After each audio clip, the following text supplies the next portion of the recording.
बाकी है ना? यहाँ पर कुछ बहुत बड़ा होने वाला है। कहाँ पर? आइए सर।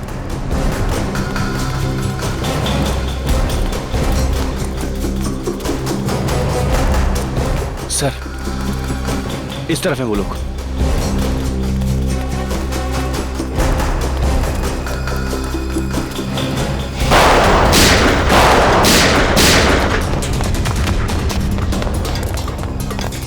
बॉस, आपने जैसा कहा था मैंने सब कुछ वैसा कर दिया। मैंने सीआईडी वालों को आपके हवाले कर दिया।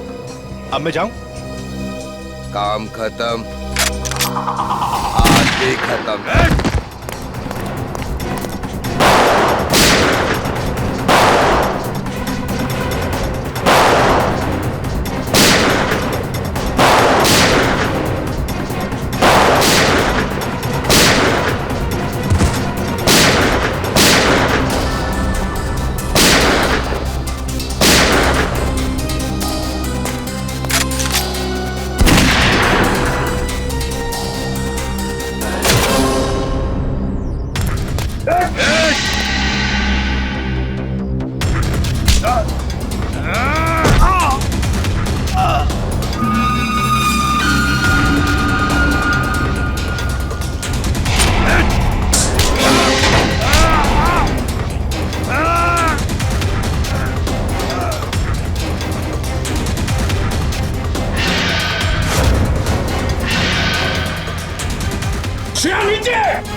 श्रेया, तुम ठीक हो? हाँ सर, मैं सर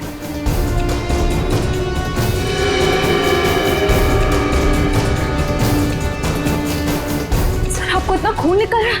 आप छोटा सा घाव है, ठीक हो जाएगा। सर मैं फर्स्ट एड किट लेकर आऊं। जरूरत नहीं श्रेया, चलो।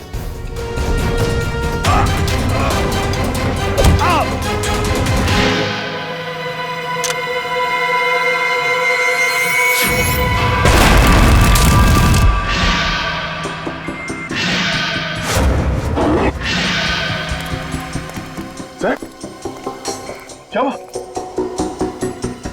ये कैसे हो सकता है?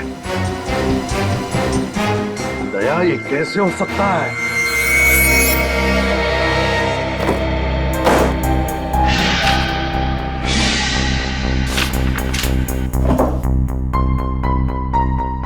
रानी, एसीपी साहब को कौन सी बात परेशान कर रही है?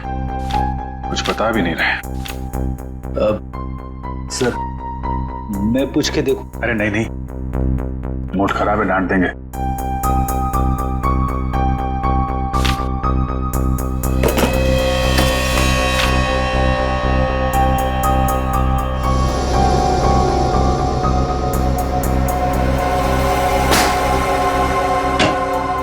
अरे कहाँ आ रहे हैं आप लोग? कहाँ घुस रहे हैं? हमें एसीपी प्रद्युमन से मिलना है। उनकी कायरता को लेकर उनसे कुछ सवाल करने। कायर? आप एसीपी प्रद्युमन को कायर कह रहे हैं? कायर को कायर नहीं कहा जाए तो और क्या कहा जाए? और क्या वजह हो सकती है जो इतने बड़े खूंखार अपराधी को उन्होंने ऐसे ही यूं ही जाने दिया? आप लोगों के लिए बातें बनाना बहुत आसान है। कभी किसी असली मुजरिम से पाला नहीं पड़ा ना आपका। तरह तरह के मुजरिमों से दिन रात उलझते रहते हैं हम लोग। किसी के पास गन होती है, किसी के पास चाकू, किसी के पास बम। 10 मिनट के लिए भी अगर सीआईडी की ड्यूटी निभानी पड़े आपको, तो जिंदगी में दोबारा कभी कायर करने की हिम्मत नहीं करेंगे।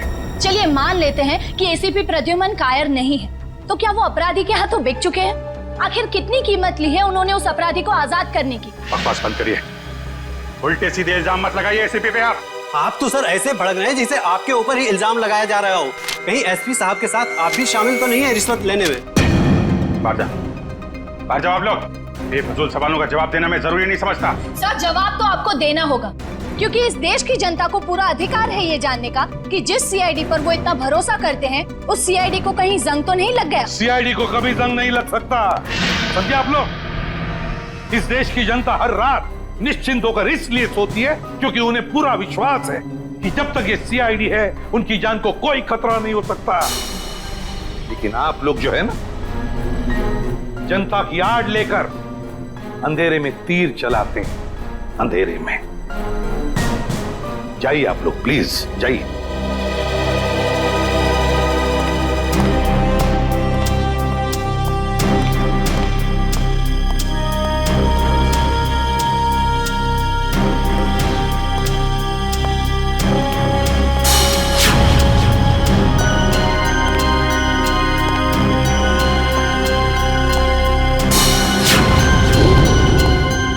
एसीपी, कुछ ले दे के मामला खत्म करना।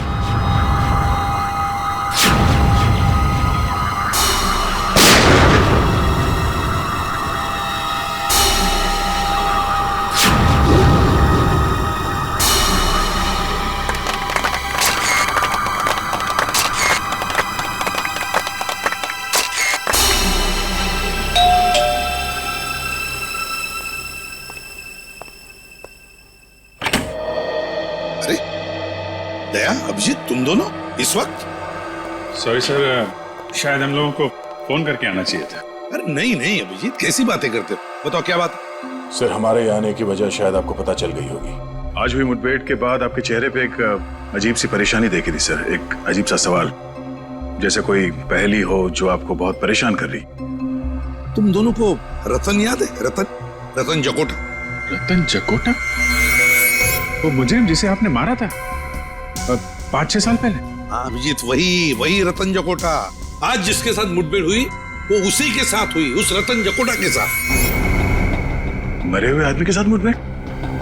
ये कैसे हो सकता है सर? वही तो समझ में नहीं आ रहा है दया, वही तो समझ में नहीं आ रहा है कि ये रतन जिंदा कैसे हो गया। ये देखो, पेपर्स में भी उसके लाश की फोटो तक छप के आई है, फिर भी ये जिंदा कैसे? सर, कहीं ऐसा तो नहीं कि ये रतन का कोई साथी हो जिसने प्लास्टिक सर्जरी करवा के रतन जैसी शक्ल बनवा ली और अब आपसे बदला ले रहा है? इस रतन के गैंग की पूरी कुंडली निकालो, पूरी कुंडली निकालो। पूरी साजिश है, साजिश, हमें गुमराह करने की साजिश। जब हम रतन गैंग के साथ उलझे हुए थे उसी वक्त भांडुप में भी बॉम्ब ब्लास्ट हुआ। और सर, वो खबरी रिंकू, वो भी मिला हुआ था उनके साथ। हाँ फ्रेडी, वो रिंकू भी मिला हुआ था, लेकिन ये सारा काम इस रतन गैंग का ही है, क्योंकि पहले भी आतंक फैलाने के लिए उन्होंने यही तरीका इस्तेमाल किया था। क्या पता चला रतन के बारे में? सर, इस रतन का एक पार्टनर हुआ करता था जिसका नाम है तेजा, जो पिछले 5 साल से जेल में है सर। तेजा? कौन सी जेल में?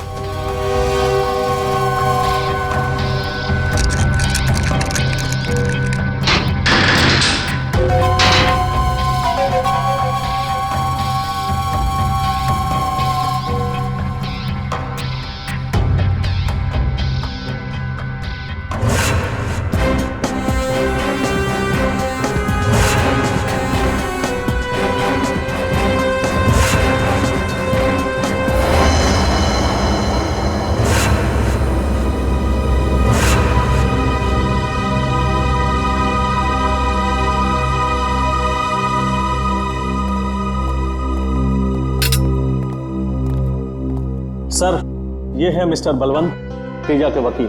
मिस्टर बलवंत, ये है एसीपी प्रद्युमन। अरे भाई, इन्हें कौन नहीं जानता। खैर, अब मैं चलता हूँ, मेरी एक जरूरी मीटिंग है।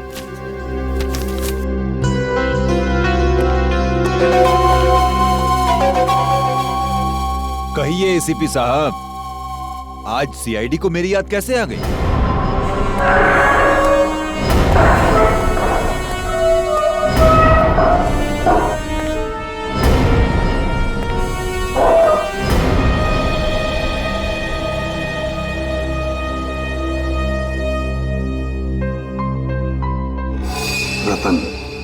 रतन मेरा पार्टनर था, मैं उसे कैसे भूल सकता हूं? आप ही की गोली का शिकार होकर वो इस दुनिया से उठ गया था। जिंदा है, जिंदा है रतन। क्या रतन जिंदा है? ऐसा कैसे हो सकता है? 5 साल पहले आप ही ने तो गोली मारी थी उसको। हाँ, मैंने ही गोली मारी थी उसे, लेकिन कल ही देखा मैंने उसे। कैसे हो सकता है ऐसा? किसी मरे हुए आदमी को आप कैसे देख सकते हो सर? जरूर आपने उसकी आत्मा देखी होगी। मजाक करने के मूड में नहीं हूं मैं तेजा, समझे? रतन के बारे में और क्या क्या जानते हो? क्या क्या जानते हो रतन के बारे में? जल्दी बताओ। मैं कैसे कुछ जानूंगा सर? 5 साल से तो मैं यहाँ जेल की सलाखों के पीछे सड़ रहा हूँ सर। 5 साल पहले तुम दोनों जहां जहां मिलते थे, उन जगहों का नाम चाहिए मुझे। कोई एक अड्डा हो तब तो बताओ ना सर। जितनी बार वो मिलता था, हर बार अलग अलग जगह। कभी चूना भट्टी तो कभी भिंडी बाजार, कभी भिवंडी तो कभी माहिम सर। जेलर साहब, तेजा की अच्छी खातिरदारी करना।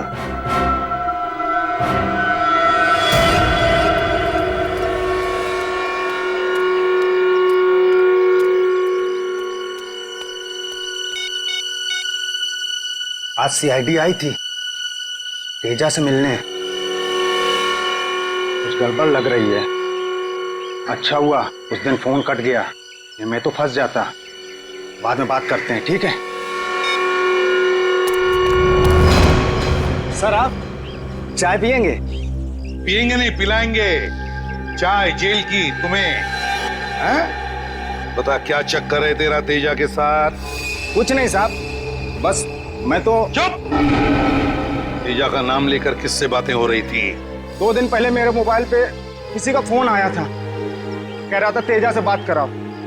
जब तक मैं तेजा के पास पहुंचता फोन कट गया था और फिर दोबारा फोन नहीं आया। नंबर बता, कहां से फोन आया था?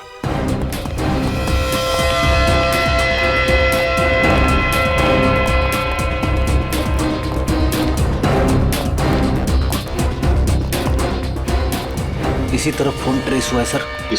हाँ।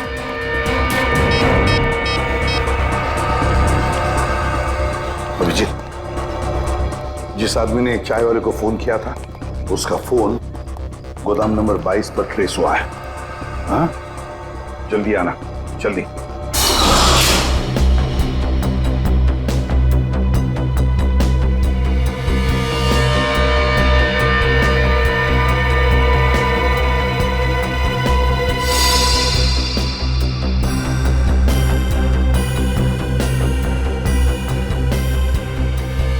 सारी तैयारियां पूरी हो चुकी है भाई। हम इस बार वो कारनामा करेंगे कि सारा देश थर्रा उठेगा और लोगों के रोंगटे खड़े हो जाएंगे। शाबाश पप्पू।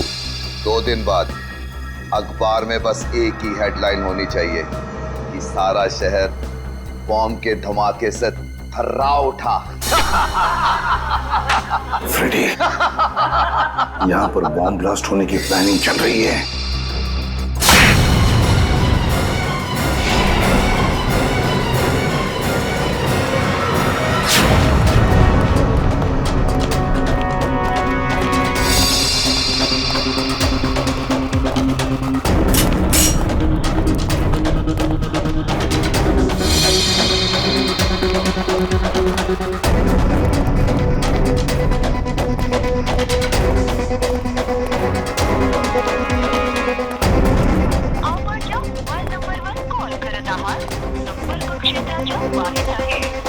सर, ना एसीपी सर का फोन लग रहा है, ना ही फ्रेडी सर का। इन गुंडों के साथ दोनों की मुठभेड़ तो नहीं हो गई?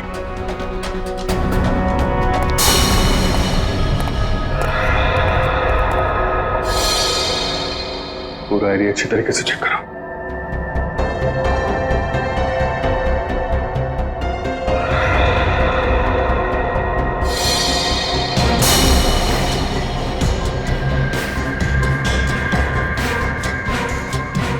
फ्रेडी? फ्रेडी? फ्रेडी? फ्रेडी उठो! फ्रेडी! फ्रेडी! एसीपी साहब मिले? नहीं सर। लगता है दोनों पे हमला किया गया है। गुंडे एसीपी साहब को ले गए और फ्रेडी को मार गए। यहाँ पे जल्दी इसको हॉस्पिटल लेके जाना होगा।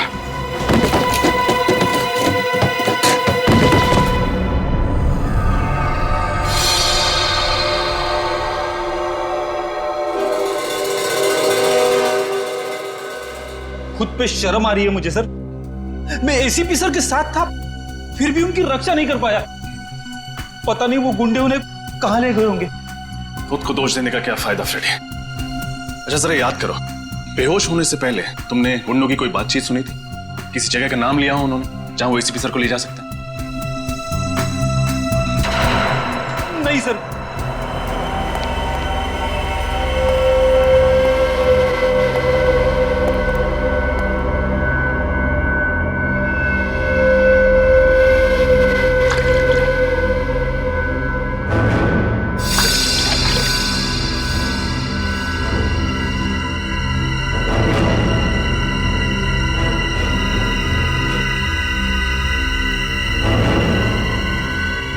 गुड मॉर्निंग एसीपी साहब, क्या हाल है?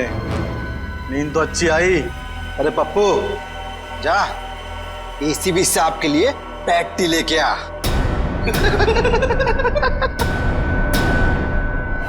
कौन हो तुम? तुम्हारी मौत। मेरी मौत? एसीपी प्रद्युमन की जिंदगी इतनी सस्ती नहीं है, समझे? कौन हो तुम? बताओ क्या चाहिए तुम्हें? हम कौन है, क्या चाहते हैं, ये तुझे बहुत जल्द पता चल जाएगा एसीपी। पहले जरा बॉस को तो आने दे। कौन है तुम्हारा बॉस? कौन है तुम्हारा बॉस? रतन? रतन है तुम्हारा बॉस?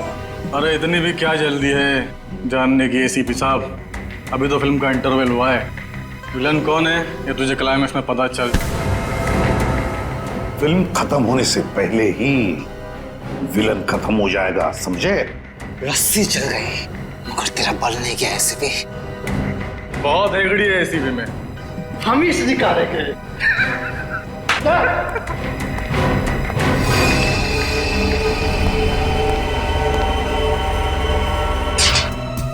एसीपी सर का फोन लगातार बंद आ रहा है। उनकी जान को खतरा है, न जाने किस हाल में होंगे वो। पंकज, पता चला? नहीं सर।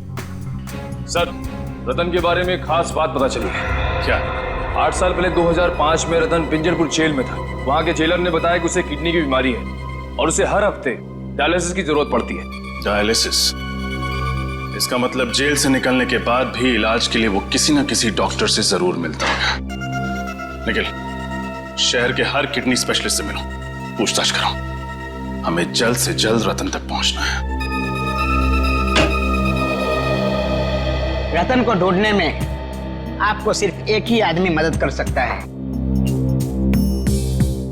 और वो हूं मैं। जैसे ही मुझे पता चला कि एसीपी साहब की जान खतरे में है, मैंने तुरंत अपने आदमियों को काम पे लगा दिया रतन का अड्डा ढूंढने के लिए। कहाँ मिलेगा ये रतन? सर, चिकूवाड़ी में। चिकूवाड़ी? छान मारो।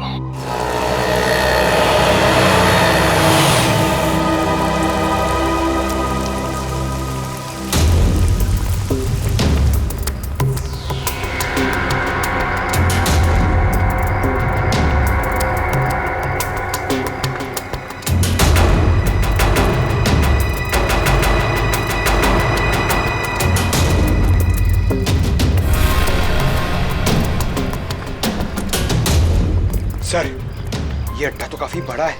इस अड्डे पे पता नहीं कितने सारे आदमी होंगे। हमसे 2 हैं सर। क्यों पंकज, डर लग रहा है क्या? हाँ सर।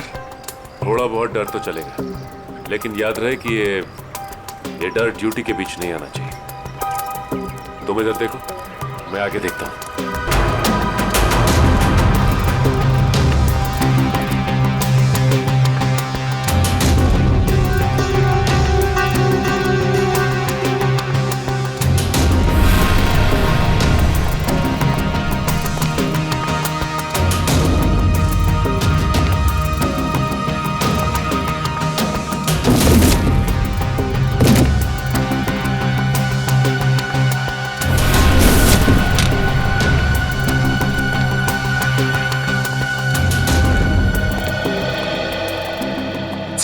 और कोई नहीं है। इसे कहते हैं खोदा पार निकला ढेचू। उसकी इंफॉर्मेशन गलत थी सर। नहीं पंकज, उसकी इंफॉर्मेशन गलत नहीं थी। ये चाय के ग्लासेस, इसका मतलब यह है कि रतन और उसके साथी यहां पे थे, लेकिन हम लोग थोड़ी देर से पहुंचे। आसपास जरूर कोई चाय की दुकान होगी, वहां से पता चल जाएगा। ये रही चाय की दुकान। हो सकता है रतन के साथियों ने चाय यहीं से मंगाई। साहब, चाय पीनी है तो छुट्टे पैसे देने पड़ेंगे, पहले ही बता रहे हैं। अरे भाई साहब, पर कुछ नहीं साहब। आप जैसे सेठ लोग आते हैं और चाय पी के बाद में 1000 का नोट देते हैं। आप ही बताइए साहब, मैं गरीब आदमी हूँ, कहाँ से पैसे खुले दूंगा? भाई साहब, हम लोग यहाँ पे चाय पीने नहीं आए, हम लोग सीआईडी से। जी हाँ, सीआईडी से। आपसे कुछ पूछना है। पूछिए साहब। यहाँ बाई तरफ आखिर में जो घर है, वहाँ पे आपने कभी चाय दी थी? साहब, वहाँ से कोई आदमी आता था चाय लेने के लिए। वो आदमी दिखता कैसा था? उसका चेहरा याद है? साहब, चेहरा तो नहीं याद। कोई खास बात, कुछ तो याद होगा। साहब, साहब वो चाय लेने के लिए लेस्कॉट गाड़ी से आता था। लेस्कॉट गाड़ी से? देख ले, कभी इस आदमी को तुमने देखा लेस्कॉट गाड़ी में बैठे? नहीं साहब। गाड़ी का रंग याद है? कलर? गाड़ी का रंग साहब काला था। काले रंग की लेस्कॉट गाड़ी? अच्छा, ये नंबर याद है तुम्हें? नंबर क्या था? अरे साहब, वो कौन सी मेरी भैंस चुरा ले गया था जो मैं उसका नंबर याद रखूं? और कुछ याद है गाड़ी के बारे में? उसकी गाड़ी का नंबर लाल था, काला सफेद नहीं था साहब। लाल रंग का इस्तेमाल तो नई गाड़ी के नंबर प्लेट के लिए किया जाता है, टीसी नंबर। सर ये है शहर के सारे किडनी स्पेशलिस्ट और ये है डॉक्टर अविनाश जो जेल में रतन का इलाज कर रहे थे। ओ, मतलब रतन जब जेल के अंदर था तब उसका डायलिसिस आप ही करते थे? हाँ सर, मगर जेल से छूटने के बाद वो इलाज के लिए कभी आया नहीं मेरे पास। हो सकता है किसी और डॉक्टर के पास जाता रहा सर। ये रतन है, आप में से किसी के पास तो आता ही होगा। आपके पास? नहीं सर, मेरे पास नहीं आया था।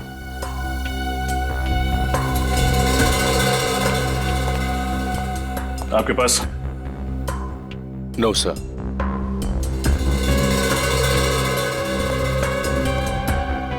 डॉक्टर देवेंद्र, फोटो देखते ही आपका चेहरा सफेद पड़ गया। आपके पास आता था? नहीं तो। डॉक्टर साहब, आपको डरने की जरूरत नहीं, जो कुछ भी है खुल के बताइए। ये बहुत खतरनाक आदमी है सर। अगर इसको पता चलेगा कि मैंने सीआईडी के सामने अपनी जुबान खोल दी है तो मुझे जान से मार देगा। देखिए, आप घबराइए मत, आपको डरने की जरूरत नहीं है। आपकी सुरक्षा की जिम्मेदारी हमारी है। आप सिर्फ ये बताइए कि ये आदमी कब आया था आपके पास? ये नहीं आया था, मैं गया था इसके पास। एक दिन अचानक मेरे घर पे कुछ गुंडे आए और मुझे जबरदस्ती उठा के ले गए इसके चेकअप के लिए। कहाँ ले गए थे वो आपको? पता नहीं सर, उन लोगों ने मेरी आंखों में पट्टी बांध दी थी। बड़ी अजीब सी जगह थी। कुछ तो याद होगा आपको, कैसी थी वो जगह? या फिर कुछ भी अजीब लगा हो आपको, या कोई आवाज? हाँ सर, मुझे उस जगह पे एरोप्लेन के उड़ने की आवाज आ रही थी हर 5 मिनट बाद। एरोप्लेन की आवाज? मतलब वो जगह एयरपोर्ट के आसपास है। पूरा एरिया छान मारेंगे। और उस चाय वाले ने बताया था ना, काली लेस्कॉट गाड़ी के बारे में, जिसका नंबर प्लेट लाल रंग का है। ऐसी गाड़ी कौन चलाता है ये आरटीओ से पता चल जाएगा।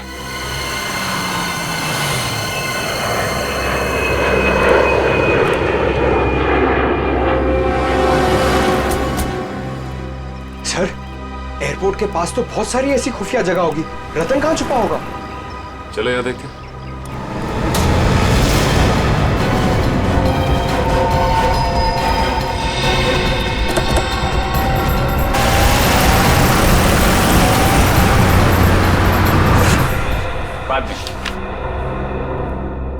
Excuse me. जी कहिए। पिछले महीने में कितनी लेस्कॉट गाड़ियां खरीदी गई है, इसके बारे में जानकारी चाहिए। ये आरटीओ ऑफिस है भाई साहब, ऐसे ही किसी को भी इंफॉर्मेशन नहीं दे सकते। कोई भी मुंह उठाकर चलाए और हम उसे इंफॉर्मेशन दे दें। सीआईडी? आप लोग सीआईडी से हैं? आप लोग बैठिए ना। सुनो, लस्सी बुलाओ। लस्सी छाछ मत दीजिए, सवाल के जवाब दीजिए। जी 1 मिनट।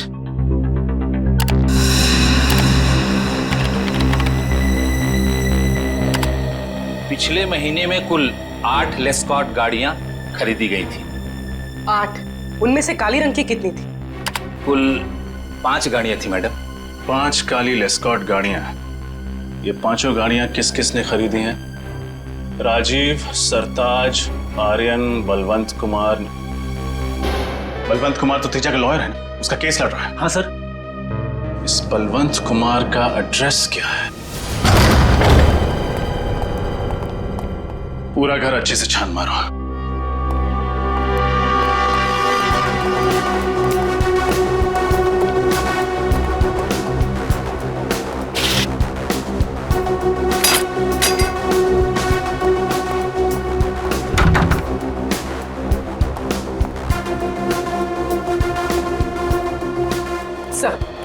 बलवंत घर पे नहीं। अलमारी में उसके कपड़े भी नहीं है। मतलब बोरिया बिस्तरा बांध कर रफू चक्कर हो गया है बलवंत। एयरपोर्ट, रेलवे स्टेशन, सभी चेकनाकों पर खबर कर दो। बलवंत बचकर भागना नहीं चाहिए।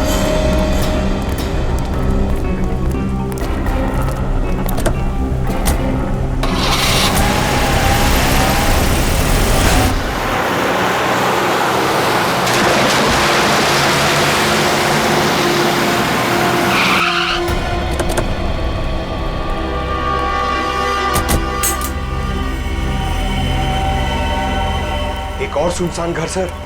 हाँ, शायद रतन की तलाश यहाँ पे पूरी हो जाए।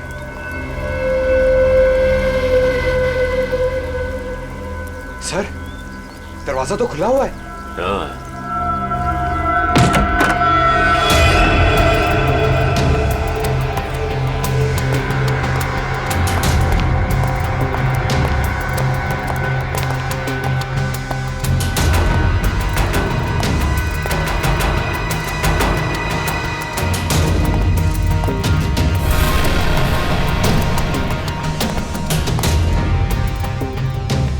सर, पूरा घर खाली है। इस रतन को ढूंढते ढूंढते सैर सपाटा हो गया सर। हमेशा हमसे एक कदम आगे रहता है। जब भी कोई अड्डे पे पहुंचो भागकर निकल जाता है। हाँ पंकज, अब तक तो ये एक कदम आगे रहा है, लेकिन ज्यादा देर तक हमसे नहीं बच सकता। सर, गाड़ी की आवाज सुनी आपने? हाँ।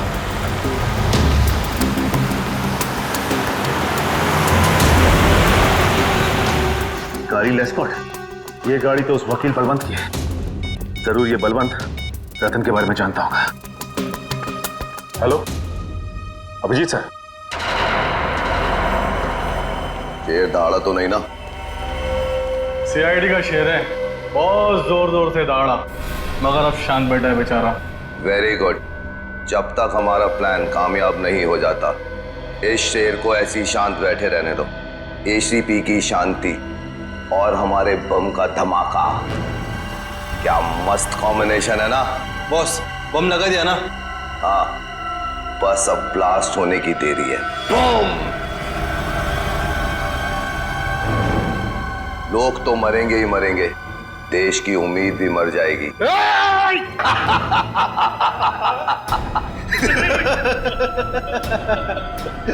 फड़फड़ाओ एसीपी, फड़फड़ाओ। हाँ, फड़फड़ाओ। ये सीआईडी का सबसे खतरनाक खिलाड़ी है, इस पे नजर रखना। अगर ये पिंजरे से फुर्र हो गया ना, तो हम सब मारे जाएंगे, समझे? नजर रखना इस पर, नजर।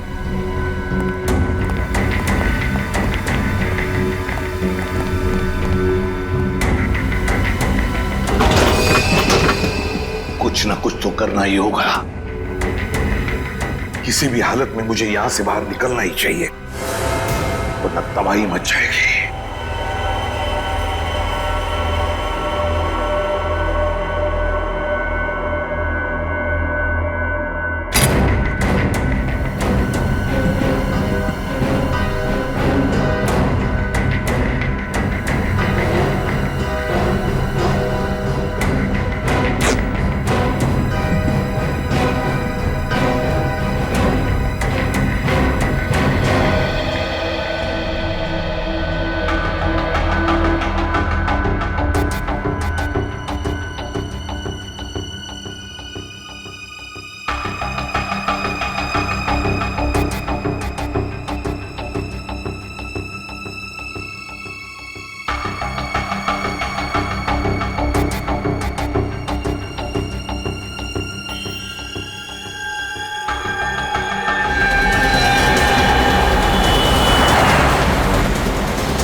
अब वो काली लेस्कॉट किस तरफ मुड़ी?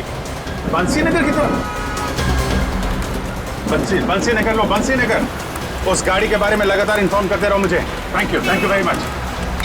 श्रेया, एसीपी साहब के मोबाइल के बारे में कुछ पता चला? लोकेशन ट्रैक हुआ उनका? नहीं सर, उनका फोन लगातार बंद आ रहा है। जैसे ही ऑन होगा मोबाइल कंपनी हमें तुरंत इन्फॉर्म कर देगी। सर मुझे एसीपी साहब की बहुत चिंता हो रही है सर कहीं रतन उनके साथ कुछ कर ना दे सर। एसीपी प्रद्युमन है वो, एसीपी प्रद्युमन, सीआईडी का बब्बर शेर है वो। ये रतन जैसे कॉकरोच उनका कुछ नहीं बिगाड़ सकते।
क्या बात है? क्या हुआ? देखो मैं सीआईडी से हूँ। क्या आपके पास मोबाइल फोन है? जरा प्लीज मुझे दे सकते हो? मुझे जरूरी फोन करना। Thank you.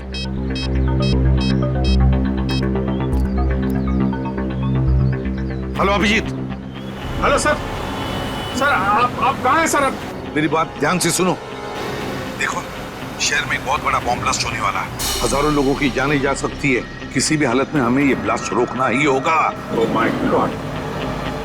आपको कुछ पता है सर ये बॉम्ब कहाँ फटने वाला है?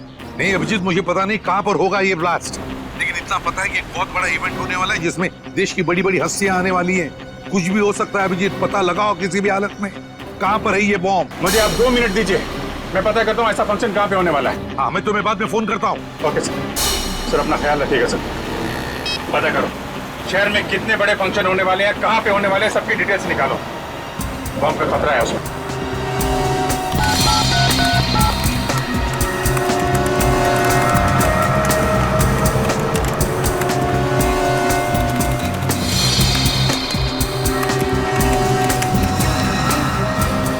ठीक है सर, अंधेरी में एक फंक्शन है जो आर्मी ऑफिसर्स की शान में रखा गया है। सर दूसरा फंक्शन जूम है, वहाँ पे मेडिकल कॉन्फ्रेंस है। देश विदेश के बड़े बड़े न्यूरोलॉजिस्ट अपना रिसर्च शेयर करने के लिए आए। जूम है सर? एक फंक्शन तो बड़ा ही हाई प्रोफाइल अवार्ड फंक्शन है सर। कौन सा? इस फंक्शन में देश को तरक्की की राह पे ले जाने वाले लोगों को सम्मानित किया जाएगा। बड़ी बड़ी हस्तियां आएगी वहाँ पे, इंडस्ट्रियलिस्ट, बिजनेसमैन, पॉलिटिशियंस, खिलाड़ी, फिल्म स्टार्स वगैरह। यही फंक्शन है फ्रेडी, यही फंक्शन है। कहाँ पे होने वाला है? इंडस्ट्रियलिस्ट, बिजनेसमैन, पॉलिटिशियंस, खिलाड़ी, फिल्म स्टार्स वगैरह। यही फंक्शन है फ्रेडी, यही फंक्शन है। कहाँ पे होने वाला है? इसी कला केंद्र। ठीक है तुम जल्दी से जल्दी वहाँ पहुँच जाओ, मैं भी वहीं पे मिलता हूँ तुम्हें। केपी कला केंद्र लेना जल्दी, केपी कला केंद्र।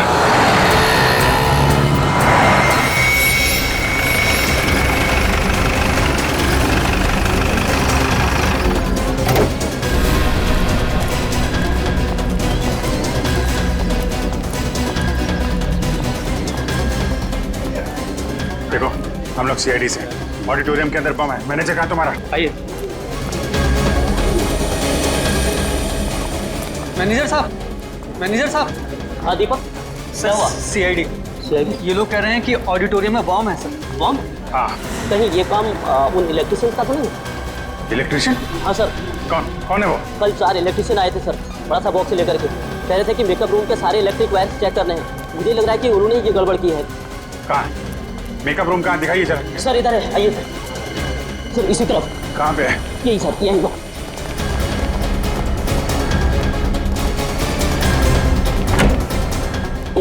यही वाला।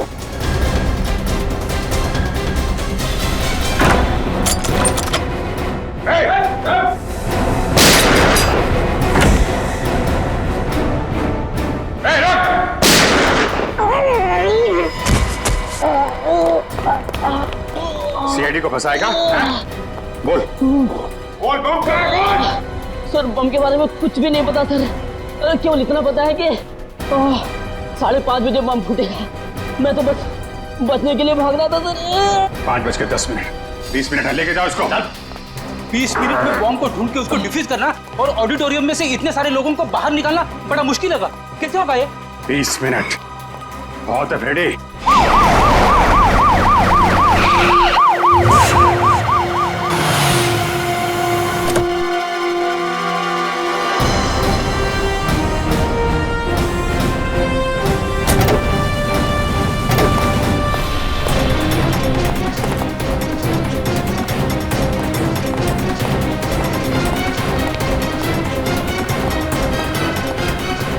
बिल्डिंग का चप्पा चप्पा छान मारो, लोगों को ऑडिटोरियम में से बाहर निकालो, पीछे वाले दरवाजे से। अभिजीत चलो जल्दी।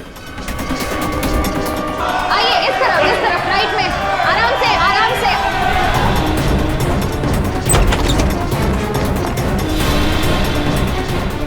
जल्दी से भागो यहाँ से, यहाँ पे बॉम्ब है।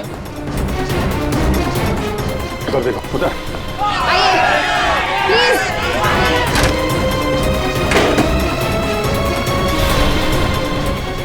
जरा ये देना।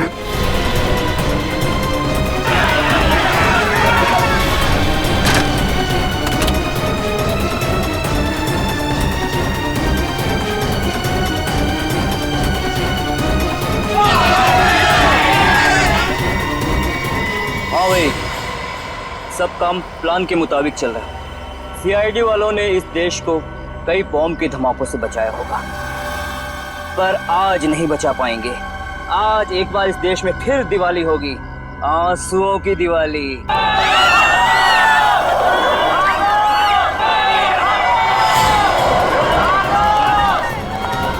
ये क्या? ये लोग बाहर आ रहे हैं।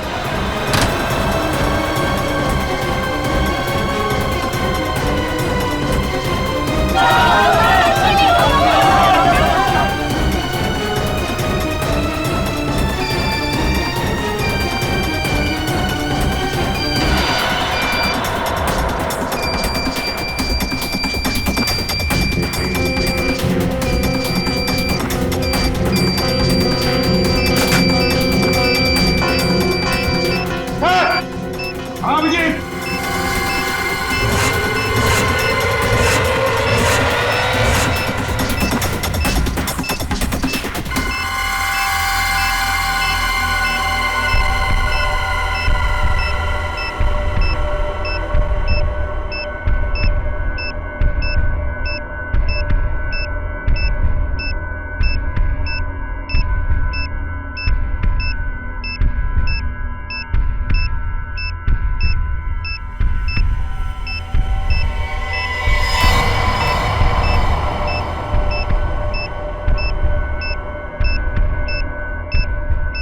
सर सिर्फ 7 मिनट बचे। इतने समय में बॉम्ब को डिफ्यूज करना बड़ा मुश्किल है, क्योंकि सर बॉम्ब में सेंसर लगा हुआ है और रिमोट का बटन कहाँ से भी दबाएंगे बॉम्ब फट जाएगा। ये रिमोट की रेंज कितनी होगी? सर लगभग 200 मीटर की। 200 मीटर। ये सीआईडी वाले भी ना बिन बुलाए बरातियों की तरह मरने के लिए चले आते हैं। आज इनके शहीद होने का सपना पूरा किए देता हूँ।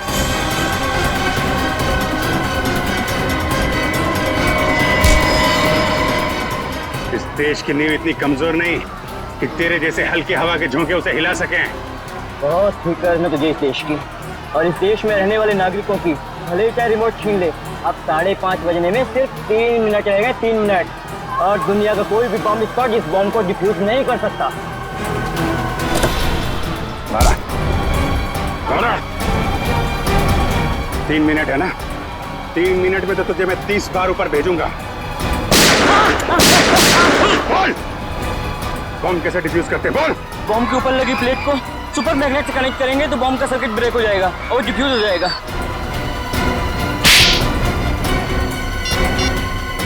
हेलो एसीपी साहब।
मेरा ये देश छोड़ने का जल्दी से जल्दी इंतजाम करो।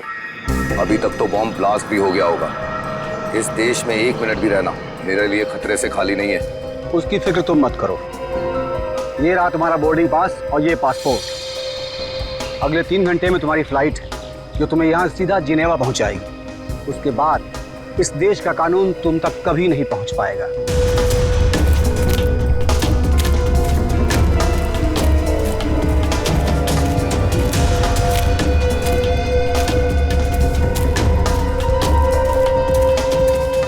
तो यहाँ क्या कर रहा है? तुझे तो प्लान के मुताबिक इस वक्त प्लान के मुताबिक तो बहुत कुछ करना चाहते थे तुम। सीआईडी वालों ने आज तक बड़े बड़े प्लान्स की खिचड़ी बनाकर उन्हीं को खिला दी है जिन्होंने प्लान्स बनाए थे, समझे?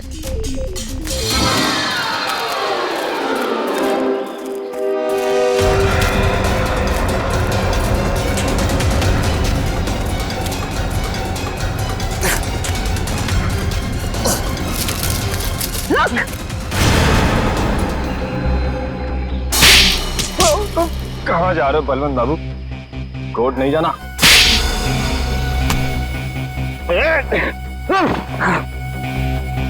कहाँ भाग रहे हो? हाँ? तुझसे तो हमें पिछले 5 साल का हिसाब लेना है। 5 साल पहले जिसको आपने गोली मारी थी वो मैं नहीं, मेरा भाई था। क्या? तुम्हारा भाई था? हाँ, मेरा जुड़वा भाई। कानून को ये नहीं पता था कि कोई मेरा जुड़वा भाई है, और आप लोगों को लगा रतन मर चुका है। और तुमने सोचा क्यों ना इस बात का फायदा उठाया जाए। तुम कई साल तक अंडरग्राउंड रहे और प्लान बनाने लगे। देश में आतंक मचाने का प्लान? हाँ, मैं चाहता था पहले बॉम्ब के जरिए हजारों बेगुनाहों को मारता और फिर एसीपी प्रद्युम्न को तड़पा तड़पा के मारता ताकि मेरे भाई की आत्मा को शांति मिल सके। मगर तुम जैसे मच्छर सच्चाई के रास्ते पर चलने वालों का बाल तक बाका नहीं कर सकते, समझे? फांसी के फंदे पर लटकने की तैयारी करो। अपने भाई से नहीं मिलोगे, हाँ?